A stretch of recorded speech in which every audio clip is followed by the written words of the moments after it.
Hello and welcome to another episode of Set Musings. So we're on to Fate Reforged, second set of the Kanza Tarkir block. It's a small set. Now there are 185 cards in the boosters themselves, but you'll notice up here it says 191 cards. So let's look down the bottom and just see what else we have in here. So there's 6 foil only booster cards as well listed on Scryfall. And it looks like basically it's the 5 Sieges and Crooks of Fate. I'm just going to hold that in my mind. Were these? No.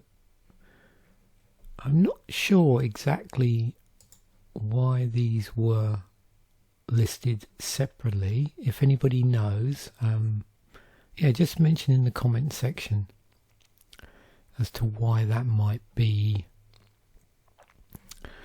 Because of course all of these feature in the set itself. So yeah, I'd be curious to know if anybody knows why that is.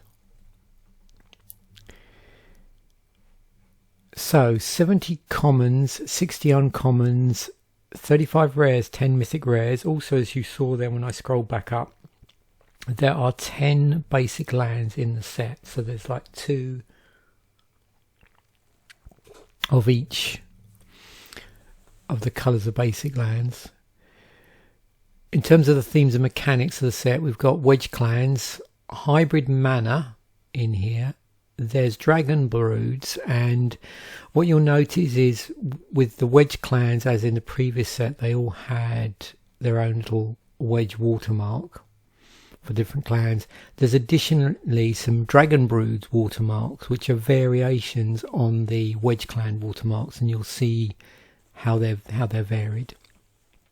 There's modal cards in the set, so there's this sort of choice theme as well going on in the set. Keywords abilities to look out for. So Manifest, Bolster, Dash, Ferocious, Prowess and Delve. So you'll probably recognise that some of those are new for this block and some are, I suppose, overspills from ones that were in the previous set in the block, in the larger set, in the first set, in the Kanza Tarkir set.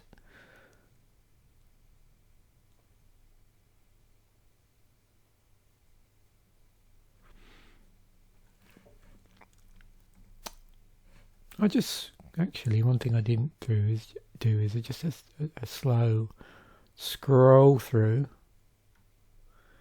I suppose I should always try and do that while I'm chatting about the different themes and mechanics, but I tend to forget in the moment. And it's nice to just get a general feel how the theme of the set might be reflected in the artwork. And as we do this, you can sort of see some of these have those hybrid mana activation costs. For instance, here you can see black to cast, but it's got green blue in the activation costs.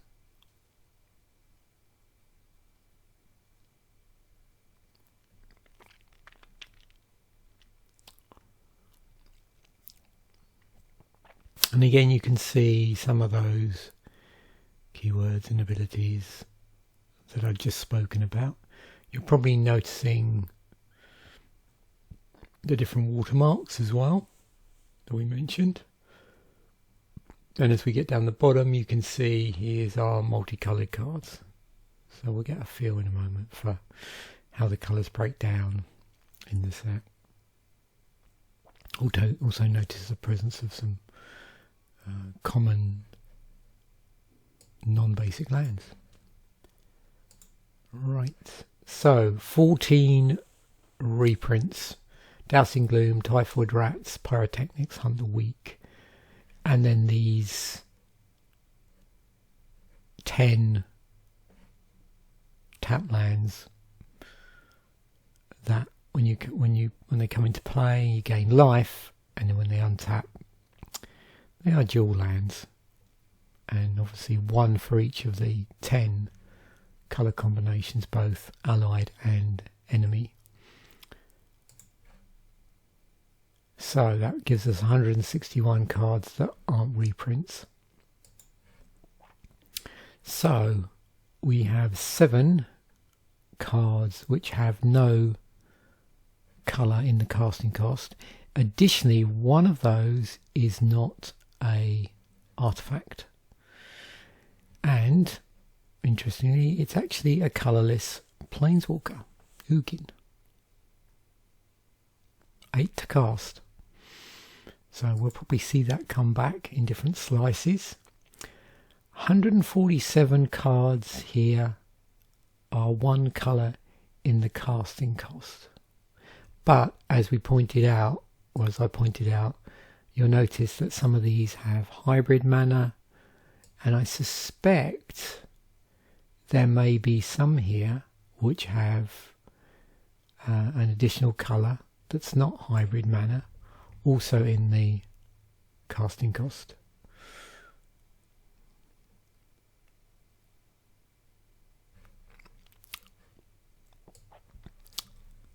Well, we will see as we go through. So 10 where they have 2 colours in the casting cost. You can see here, notice 5 of those are the dragons, and you remember I was mentioning about the watermark for the dragon broods, and you'll probably notice if you're familiar with the watermark for the clans, they appear to be a slight variation. We'll come back to dragons later, and then beyond that you can see here, so it looks like we have 5 2-colour dragons in allied colours, and then a set of instants in the enemy colours.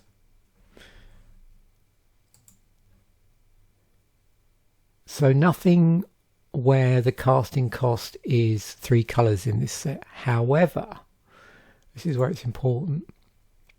We have these cards where here I'm looking for the colour identity. So we have 10 cards where the colour identity is greater than 2. And you'll notice all of these, there's 2 in white, 2 in blue, 2 black, 2 red, 2 green. And also notice that 5 of them are legendary creatures, 5 are not, and they are all creatures, all 10 of them. But I think you can see here what's sort of going on. So this one's white and then black, green. This one's white and blue, red, blue and red, white, blue and black, green, and so on.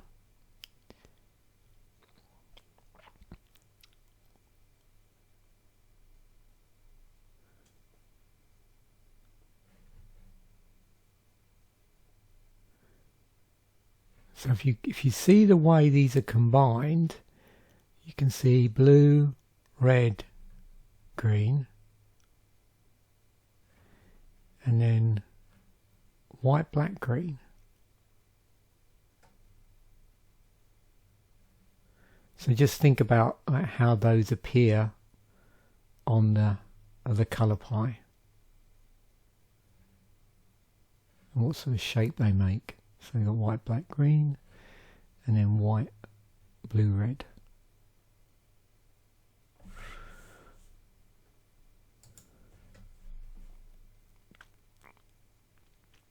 $18 white creatures where it's white in the casting cost. You can see that includes those 2-colour dragons and the ones with the hybrid mana in the activation cost. Now one thing you're going to notice here is the presence of quite a few warriors as a creature subtype. We've got humans here as well. Bird, a couple of birds there, beast, a wall, more humans, there's a dragon, and a couple more dragons. So I suspect what we're going to see here is dragons across all of the colours. If we move on to blue, again, now in blue we've got humans, but notice now this second creature subtype appears to now be monks. Got the odd shaman and a couple of dragons there, and there's another one there. What do we see in red? Oh, sorry, black. I'm jumping ahead here. So looks like a number of, again, see warriors in black.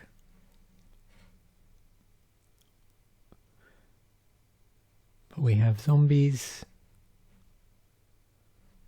So a smattering of zombies and some orcs.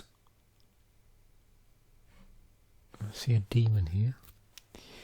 And again, looking down, there's one of our dragons, and then there's the two others. In red,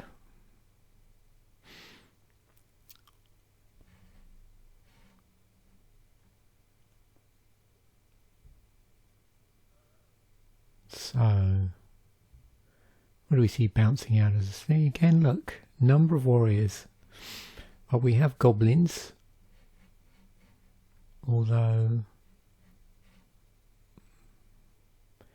I wouldn't say that's a particularly high amount for red. Some orcs, there's our dragons, 3 again.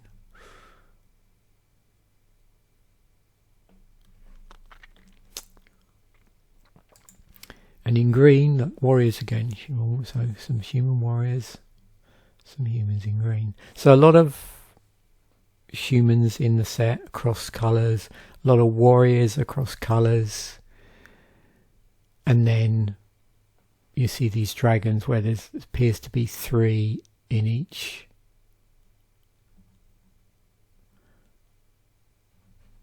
Of the colours, but obviously you've got some here that share a colour, so yeah, that's also in red, and this one would be in white as well. And we'll see how that breaks down in a moment. See some beasts here as well. And a hound. So, big stuff. So 7 or more.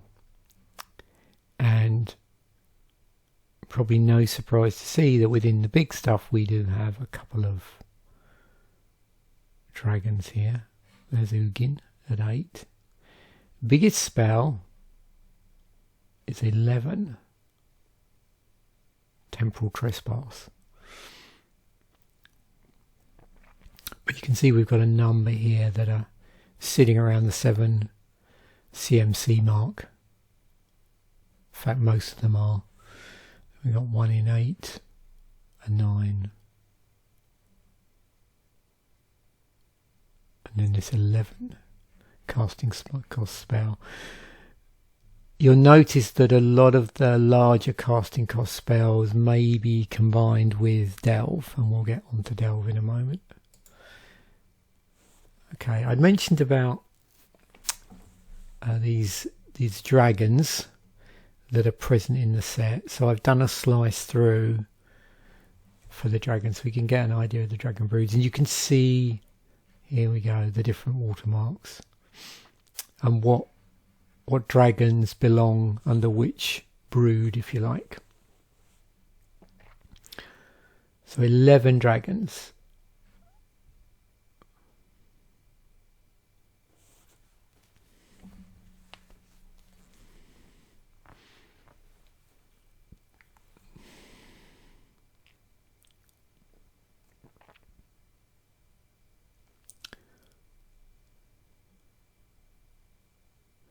So why are there 11 dragons? Which colour has effectively 1 dragon extra? Well, you can see here it's clearly red. And as I scroll here, you can sort of see the ones that are in the same brood. So we've got these 3 here. Whether the ones that are a bit spread apart, it's a bit harder to see. So there's a couple here that belong together. And then a couple there. So it makes sense if there's 5 broods, there's going to be 2 in each of those. There are 2 in each of them, plus 1 in the red. I also mentioned there was this sort of modal choice thing going on. You can see there's 22 cards here which have some sort of either choice or a mode. So there was a theme of choosing generally, but also within that there was like a modal thing.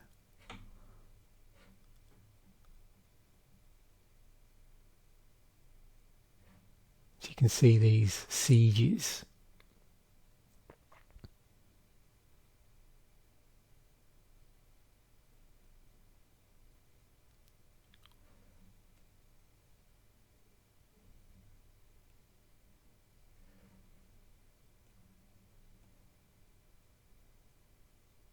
Now, of course, some of these, it's not that you don't see choices in Magic normally. It's a thing.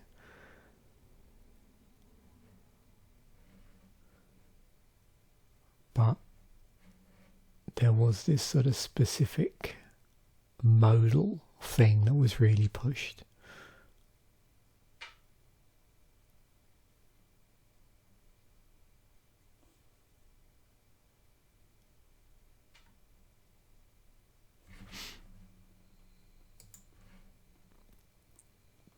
So going through the various wedge clans,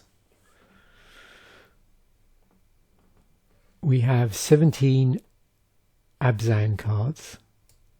So they have the Abzan watermark on them, of which some of them have this, colour identity is being a triple colour because of the presence of the I won't say modal there, the hybrid mana. Then we've got 17 Jeskais. Now just roll back here so you can see here, just so you notice the colours. So we've got white, green, and then this one card here which has additional colours in the rules text. Then Jeskai, we got white and blue.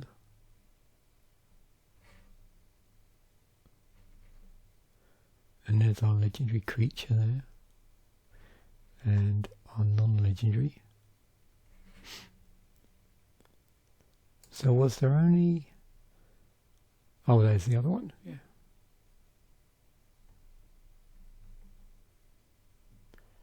So white, black, green. Yeah, I missed the black one. Let's put it over here. White, black, green. And there was the other hybrid. White, blue, red. So there's a little bit of a wobble there in terms of the, the breakdown of the colours within the different clans. It's not, I would say, consistent. There's not a consistent number. Sultai, so we've got 18, so I think that's what so far, is it two 17s and an 18, yeah. So blue, black, and then again a single green, but you might notice there we've got those hybrid mana cards. So there was Tazigur.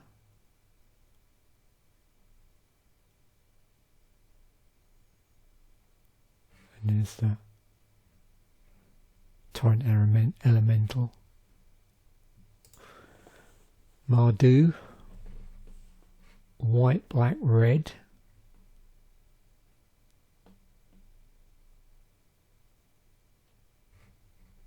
And there's the two with the hybrid mana on them. 13, so quite a bit lower. And then Timor, 16. So blue, red and green. It's quite heavy in green actually. And there's the hybrid mana. There you go. So the different keywords abilities. So bolster. So with bolster, choose a creature with the least toughness among creatures you control and put a +1/+1 counter on it. So you can see wherever there's a bolster, there's a number, and that number coincides with a number of +1/+1 counters. Or in this case, we've got an X spell. And you can see the way bolster is placed within the rules text and the sort of card that it's on. It's, you know, there's a slight twist to different things. So obviously with a non-creature spell, you know, as you're playing the spell, this bolster has been stapled onto whatever spell it is. With the creatures, you'll notice there's like death triggers, there's triggers at the beginning of the upstep, there's ETB triggers on creatures. There's even attack triggers on the dragon. And by looking at the watermark, actually this is a great example. Look, so that there's the difference between the clan watermark and the Dragon Brood watermark. You can see there's like additional lines top and bottom. But you can see from this like what particular clan and brood this keyword ability appeared in. We move on to prowess. So we've got clearly Jeskai here, but no dragon with prowess on it. So there's 8 prowess cards. Whenever you cast a non-creature spell, this creature gets +1/+1 until end of turn.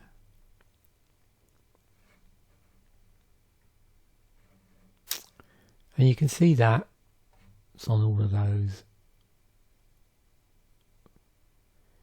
And it's all creatures it's on. And it affects, so yeah, it's on creatures, but it affects non-creature spells. It's an interesting way of doing that. And we've got Delve. And yeah, look at the watermark again. No dragon. Again. So 8 of those with Delve. Each card you exile from your graveyard while casting this spell pays for 1. So you'll see there's a number of very high casting cost cards here that are going to be helped by that Delve ability. Dash, so 8 cards.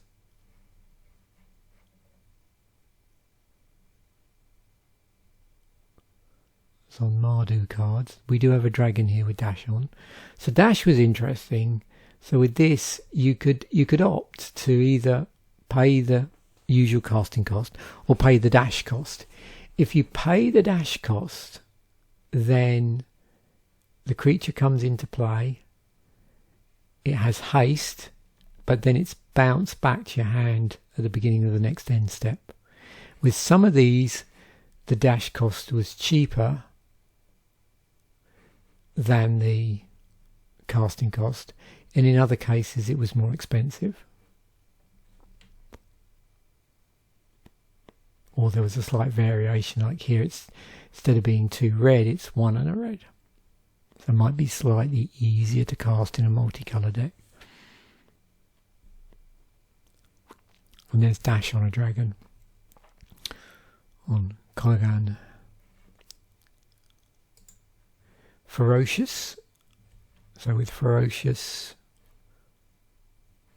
you can see here the common denominator is this power 4 business going on. We've got 8 cards with Ferocious on it.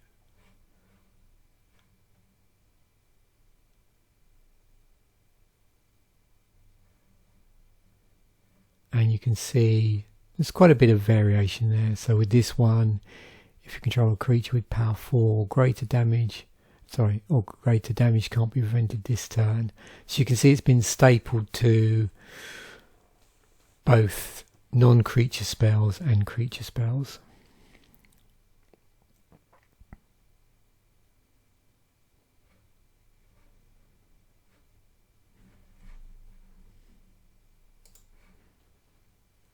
Then we have Manifest.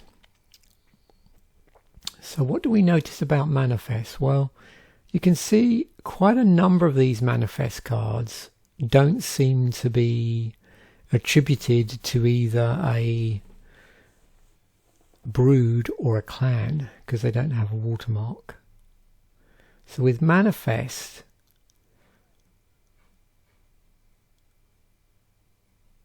and you'll notice that some of these are on permanents and some are on non-permanents.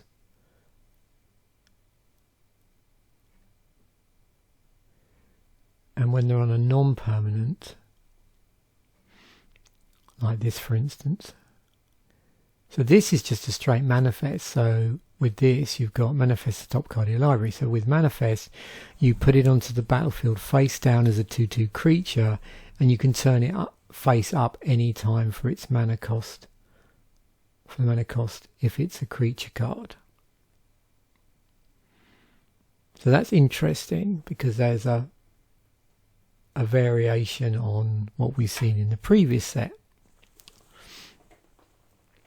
The ability we've seen in the previous set would have been Morph. So we have a variation here on that sort of Morph business of casting it face down.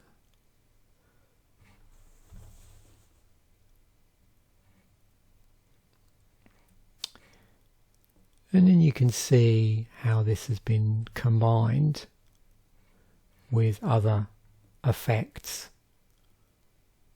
depending on what sort of card it's on.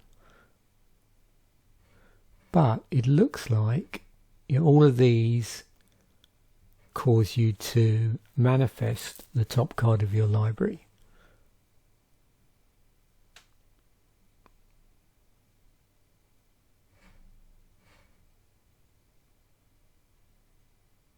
It's not, in the case of creatures, manifesting itself, because that would be more like the previous set's ability in terms of the morph.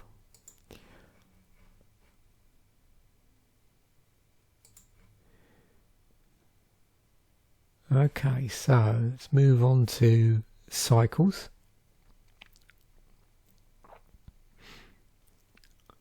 So we have a cycle of these hybrid mana activation creatures. So there are 5 mono-coloured mythic rare creatures in each of the clan's allied colours, which have activated abilities costing X and 2 hybrid mana of the clan's primary and enemy colours.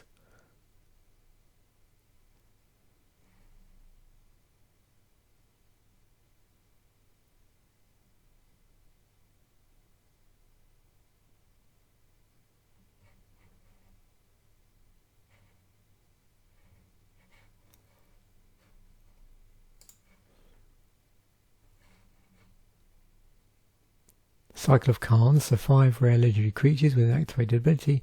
There's a hybrid mana of the allied and enemy colours of the wedge in its cost.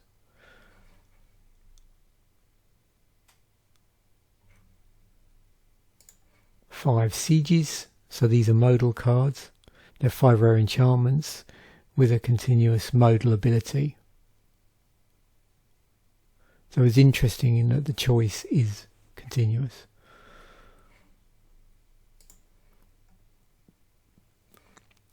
There are 5 mono-coloured dragons in the set, so 5 uncommon 4/4 dragons that cost 4 and then 2 of the particular colour.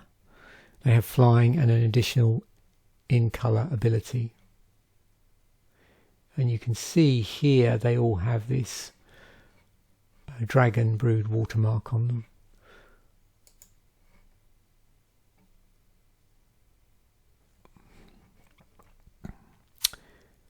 So I believe these are called Clan Matters creatures, so 5 monocoloured uncommon creatures of the clan's allied colour which have abilities that become active if you control a permanent of the primary or the enemy colour within the clan wedge.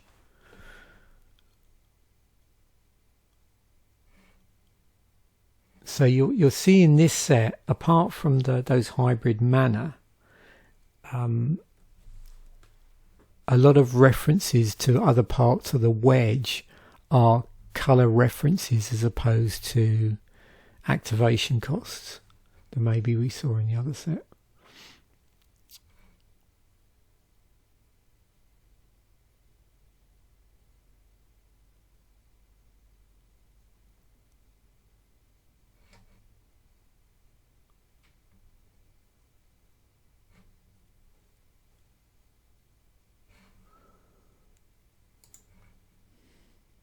So manifest, we've got a cycle of 5 monocoloured common spells that each manifest a card from the top of the library, one of which is a creature.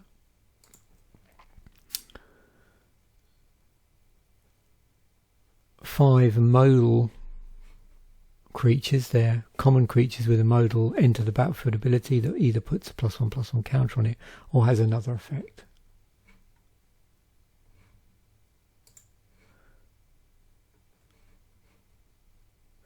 Five uncommon or rare modal spells.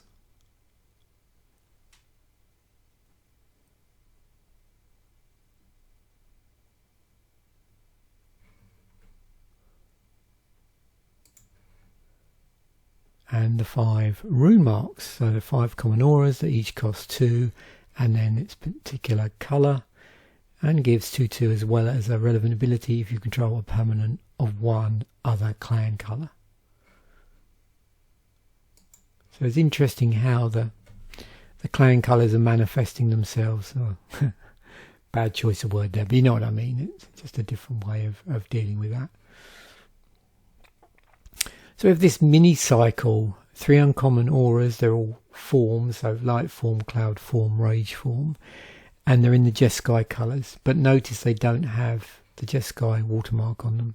They cost something and then 2 of the colour, and they manifest the top card of your library and attach themselves to them when they come into play, and then grant the enchanted creature 1 or 2 relevant abilities. So 5 allied colour dragons, they're all at rare, 1 in each of the allied colour pairs, all of which have an ability that triggers whenever a dragon you control attacks.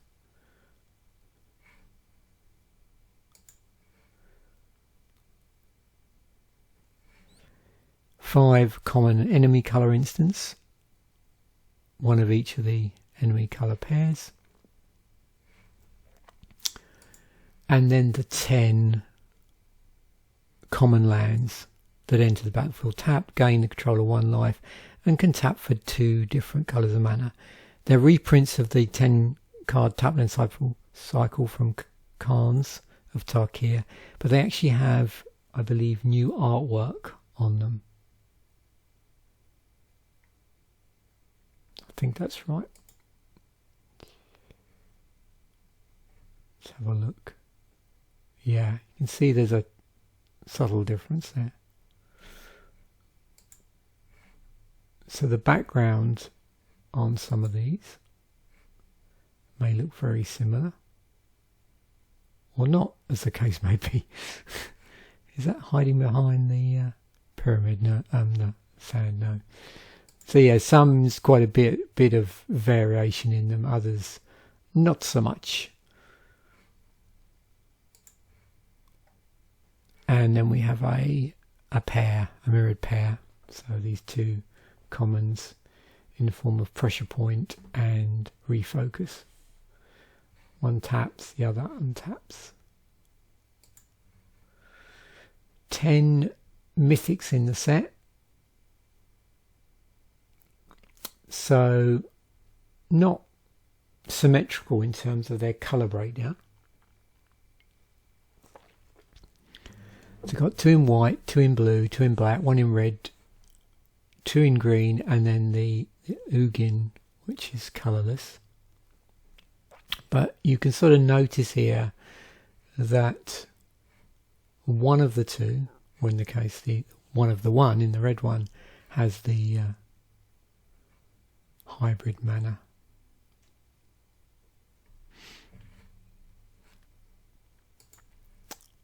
There's our 10 basic lands.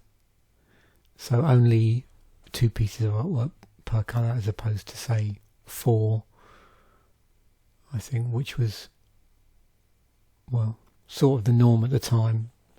As we know, changes over time with different sets, but I think it was 4 in the previous set.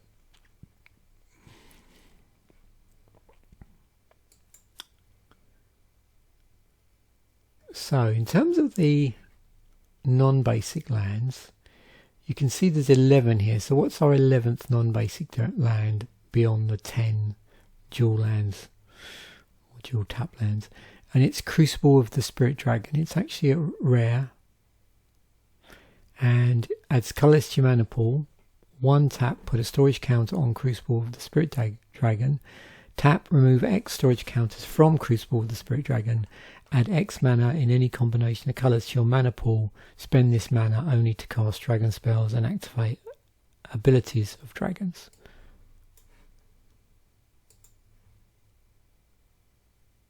"11 legendaries."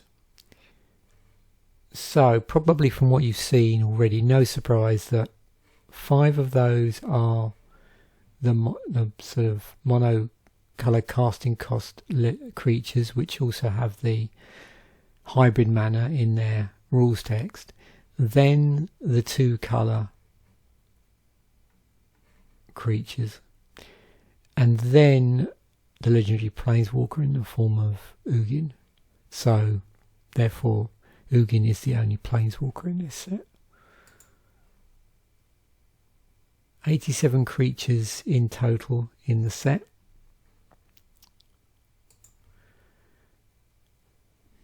We have 10 enchantments,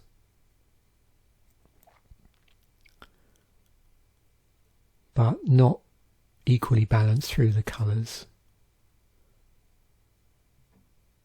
You'll notice that there's the cycle of sieges within here,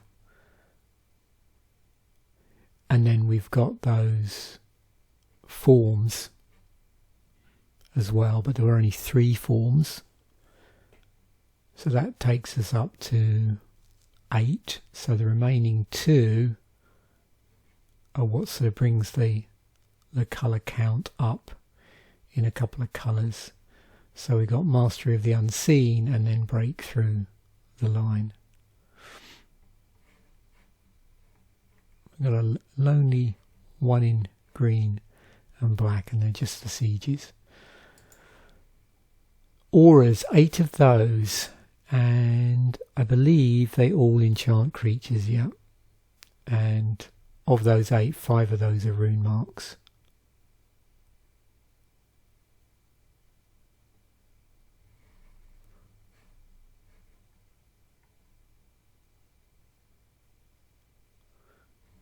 Yeah, and the remaining ones are not attributed to any particular clan.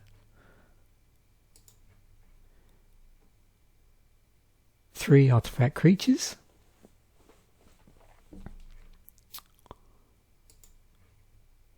Or 1 piece of equipment, Hero's Blade. It's cropped up in a few commander sets. And you can see here, equipped creature gets +3/+2. It's 2 to cast. It's equipped for 4. But whenever a legendary creature enters the battlefield under your control, you may attach Hero's Blade to it. So it just goes straight onto the legendary creature.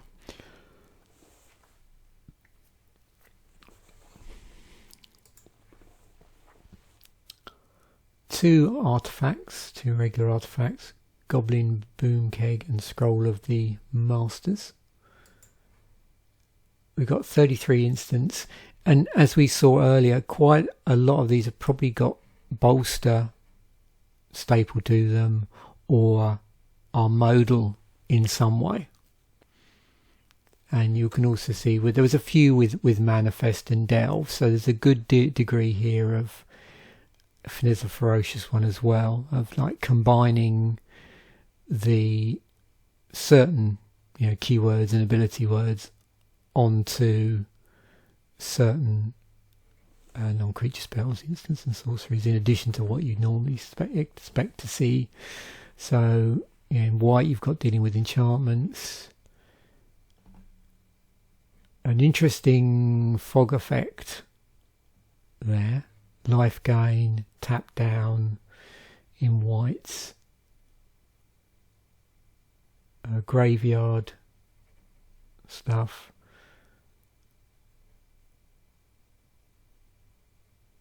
Stuff that works against attacking or blocking creatures. There's a modal indestructible, or interesting way of combining this. So in this modal, so we've got target creature goes indestructible until end of turn. Target creature with toughness 4 or greater gets destroyed.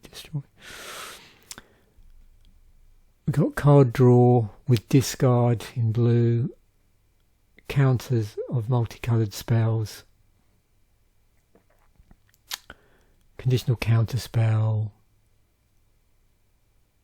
exile in blue with Manifest, untap, bounce,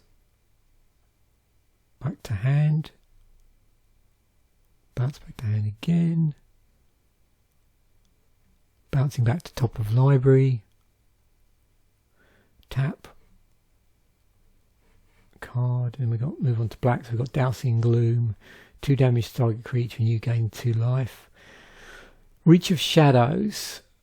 So this is this instant speed black destruction spell, but it's conditional in that it's destroy target creature that's 1 or more colours, and it's in 4 and a black. So moving into red at instant speed,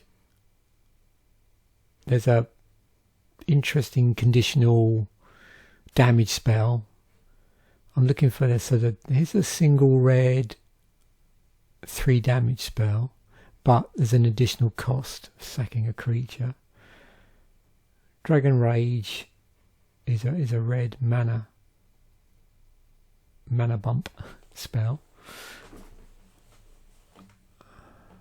Friendly Fire, conditional damage, double strike in the form of Team or Battle Rage, Wild Slash, another damage spell but teamed up with Ferocious. Green, It's interesting they've combined Artifact Enchantment and Flying Hate together on the same card. Then we've got modal card in the form of Ruthless Instincts, Death Touch on one and sort of Pump and Trample on the other.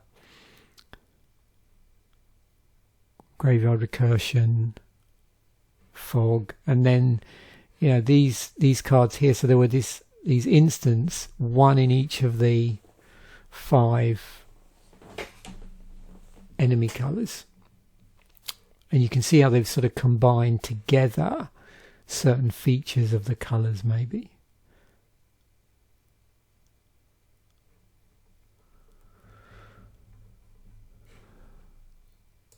Sorcery Speed, straight Manifest in white, got card draw in blue, card exchange, extra turns.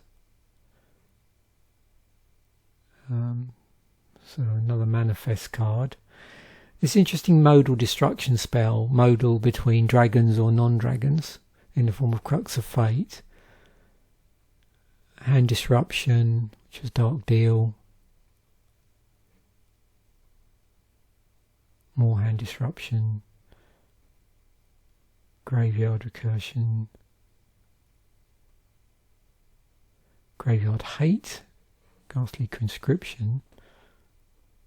So yeah, a lot of graveyardy stuff. And of course, I suppose no surprise, you've also got Delve cropping up as well. So sorcery speed, red cards are always interesting. Got a 4 damage spell for 2 and a red. Counters, a modal spell with that gain control until end of turn thing that red does. A high cost, high damage spell in the form of pyrotechnics, so 4 and a red for 4 damage. Then we've got some, green. Often you see this sort of +1/+1 counter thing going on. But we had bolster in the set, so it was just sort of bolster 3 instead of saying, put +3/+3, 3 +1/+1 counters on. But there was a condition where you had to choose a creature with the least toughness. So yeah, with the bolster, I don't know if I made that clear, but there was this thing where you checked for the toughness of the creature amongst creatures you control.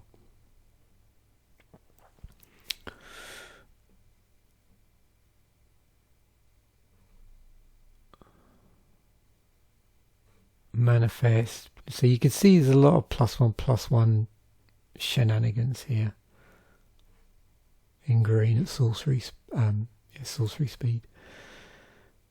Okay, back to the whole set. Yeah, it's interesting the presence of this colourless planeswalker.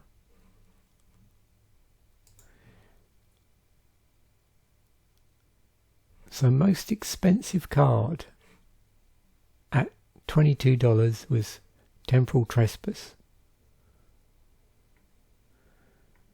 We got Ugin at 21. Monastery Mentor. Whoa, sudden drop there. $8. So yeah, these are the two expensive cards. Temporal Trespass only ever been printed in Fate Reforged. Ugin's been reprinted multiple times, and some of those, well, I was going to say some of those corsets, but it looks like there were just lots of different variants in the 2021. So yeah, this was where they were up to doing different artwork stuff. So yeah, it looks more than it really is.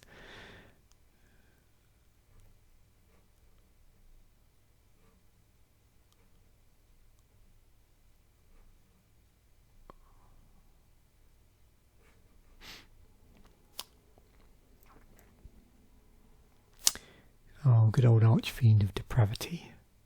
Wow, that's a bit of a price drop in the cards. So yeah, not many expensive cards in the set. So going over to now the EDH rec ranking.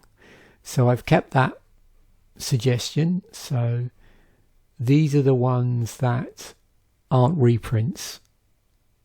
So if you just look here, you can see Reality Shift, Shamanic Revelation, Timor Sabertooth, Ugin, Crux of Fate, Outpost Siege, Ataka, Timor Battle Rage, and so on.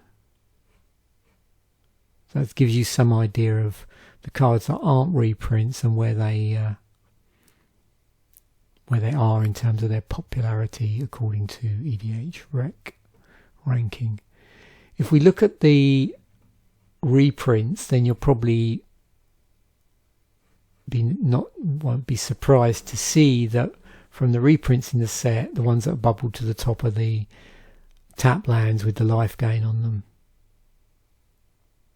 and then we move down to Typhoid Rites, Hunt the Weak, Pyrotechnics, and Dousing Gloom. in terms of reprints. And then overall, just to see how this sort of fits in with the two mesh together, you can see even when you include those reprints, Reality Shift and Shamanic Revelation bubble to the top, and then you've got one of the lands, Jungle Hollow, and then Timor Sabertooth. More lands. Crux of Fate. Oh, got 2 Crux of Fate. Oh yeah, I know what that is, because one of them was this group of foil cards.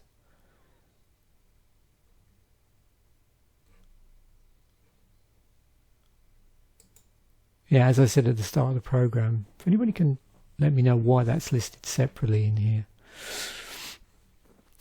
There must have been a specific reason. In the past, it was, if you remember from 10th edition, it was because the 10th edition foils, I think, had different artwork in them.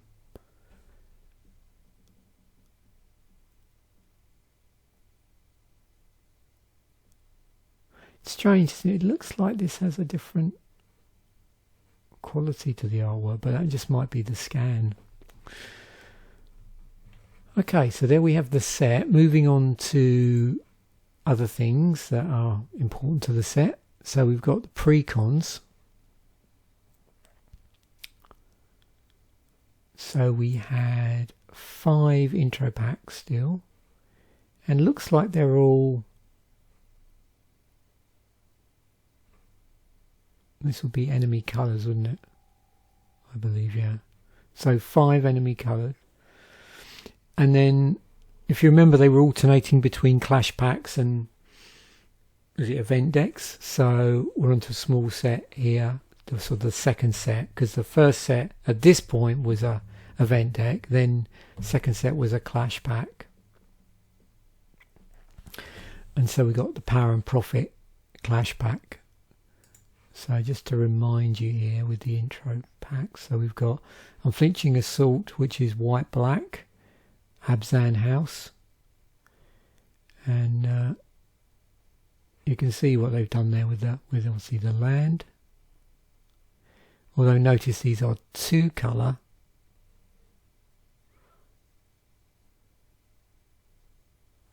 And you probably noticed that as we were going through with the colour balance here, you know, with the different houses, with different clans, you tended to find there were like 2 predominant colours and maybe 1 colour of the third one, or 1 card of the third one. Quite a low count, quite low count generally. So the Cunning Plan deck, blue, red, Jeskai, Way, and Prowess. Oh, the previous deck. Those were the 2 rares. So in Cunning Plan, the 2 rares are Dragonstar Twins and Sage Eye Avengers. Also, as is the case with all intro packs, we're on to the second set, which means it's going to include cards from the previous set in the block. Grave Advantage, Black Green, Sultai Brood and Delve, which had Hornet Queen and Archfiend of Depravity. Stampeding Hordes, which was a red-white intro pack centered around the Mardu Horde. And we had Deflecting Palm and Flame Rush Rider. And of course all of these had a... Oh, okay, I think... Oh no. That's interesting, did they? Yeah, they were talking about alternate art 4 in here. I'm quite confused now about this set as a whole. Surprise Attack is green, blue, and centering around the Timor frontier. 1,000 Winds and Timor War Shaman. And we have it.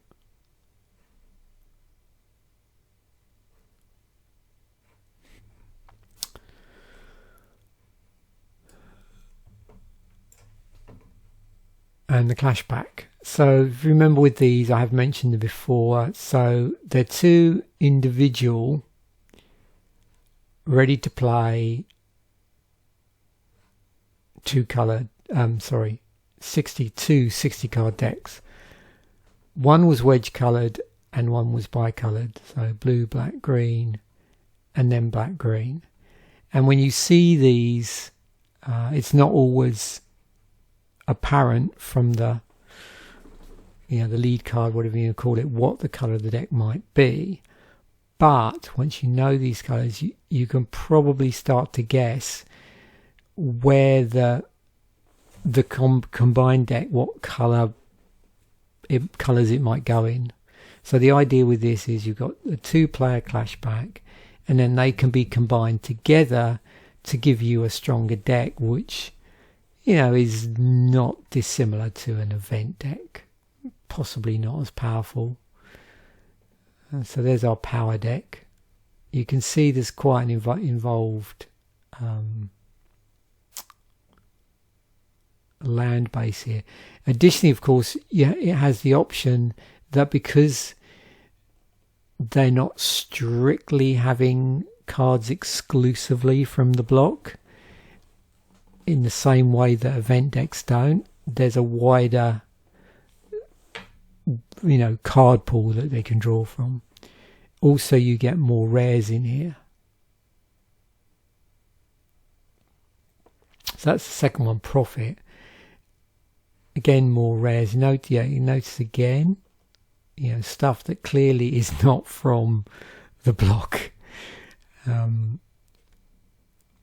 There's also quite a number of foils in these decks as well.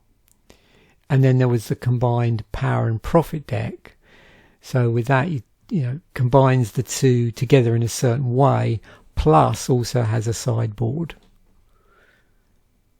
And you can see here's our land base. So was it black, green, blue?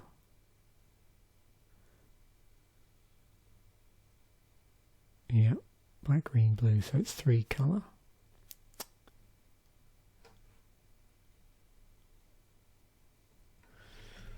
Okay, cool. So just finishing off then, and looking forward to the Commander Durdle episode. So I could have decided to seed around a dragon deck, and it did cross my mind. The previous week I had done a dragon themed sort of tribal deck, but with a non-dragon commander. So it probably would have been a possibility to do like an Ataka deck with one with actually a dragon. But I thought what I'd rather do, because if you remember the previous one cared about power 4, I think it was, and more like high power cards, so big creatures or big spells. I thought it'd be fun to go the opposite way. So seeing as Alicia was in there, Alicia Who Smiles at Death, 2 and a red, 3/2 first strike. Whenever Alicia attacks, you may pay 1 black hybrid. If you do, return target creature card with power 2 or less from the graveyard to the battlefield tapped and attacking. It's also a warrior, so I've actually seeded this to go with a warrior tribal theme as well. So what I'm hoping will happen is, we'll see where the algorithm takes us, but my guess is that it's going to suggest a lot of low casting cost warriors that have interesting effects that interact, or what's in a word? Just synergize is probably a better word. Synergize with this ability in some way from being brought back from the graveyard. You notice at this point, of course, a number of these aren't 2 power. Sorry. Yeah, let me just go down here. So, in fact, I think only a couple of them are. And that was because at this point I'm just including cards from the set, and I wanted to include primarily warriors, but as Archfiend of Depravity was in here, I thought that would be cool to include in my seed. We've got an instance in the form of Harsh Sustenance, in Sorcery's Crux of Fate, Ghastly Conscription and Mob Rule. I pulled out all of the, because it's a 3-colour deck, I've obviously pulled out all the tap life gain lands that are in the set. Got some enchantments. I just fancied sticking all the sieges in there for the moment, in addition to Break the Line. And why not include Hero's Blade? It was our only piece of equipment in the set, so we might as well have that attached to Alicia. So that would make Alicia what? It's already first strike, so 6/4. And of course it's already on the battlefield, then when Alicia comes in it gets attached to it straight away. And only 3 to cast, so yeah. So we'll see what gets suggested. I'm pretty sure it will just be warriors all the way down, but we'll see when we come to do tomorrow's Commander Durdle episode. So thanks once again for watching. Bye for now, and I will catch you in the next video.